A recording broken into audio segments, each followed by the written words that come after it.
മമ്മൂട്ടിയുടെ ഭാര്യ സുൽഫത്തിന്റെ പിറന്നാളായിരുന്നു ഞായറാഴ്ച. ആശംസകൾ നേർന്ന് ദുൽഖർ സൽമാൻ ഇൻസ്റ്റഗ്രാമിൽ പങ്കുവച്ച പോസ്റ്റ് ശ്രദ്ധ നേടുന്നു. ഉമ്മയ്ക്കൊപ്പം ഇരിക്കുന്ന ചിത്രം പോസ്റ്റ് ചെയ്തുകൊണ്ട് ദുൽഖർ കുറിച്ചത് ഇങ്ങനെയാണ്: ചക്കരയുമ്മ, സന്തോഷം നിറഞ്ഞ പിറന്നാൾ. നിരവധി പേരാണ് സുൽഫത്തിന് പിറന്നാൾ ആശംസകൾ നേർന്നത്. ടോവിനോ തോമസ്, സൗബിൻ സാഹിർ, മനോജ് കെ ജയൻ, കാതൽ സുധി, മാളവിക മോഹൻ, സാധിക, ബീന ആന്റണി തുടങ്ങിയ താരങ്ങൾ സുൽഫത്തിന് ജന്മദിനാശംസകൾ നേർന്ന് കമന്റിട്ടു.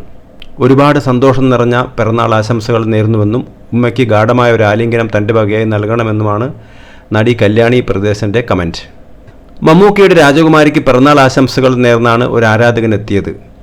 ഭാഗ്യവതിയായ സ്ത്രീയാണ് സുൽഫത്ത് ചേച്ചി. മമ്മൂട്ടിയെപ്പോലെ രാജ്യം 3 തവണ മികച്ച നടനായി അംഗീകരിച്ച ഒരാളുടെ ഭാര്യ. ദുൽഖർ സൽമാനെ പോലെ ഒരു യൂത്ത് ഐക്കോണിക് സ്റ്റാറിൻ്റെ അമ്മ. എല്ലാം കൊണ്ടും സുൽഫത്ത് ചേച്ചിക്ക് അഭിമാനിക്കാം എന്നാണ് മറ്റൊരു ആരാധകൻ്റെ കമൻറ്റ്. ദുൽഖറും അമ്മയും കാണാൻ ഒരുപോലെയുണ്ട് എന്ന് ധാരാളം പേർ പറയുന്നതും കാണാം.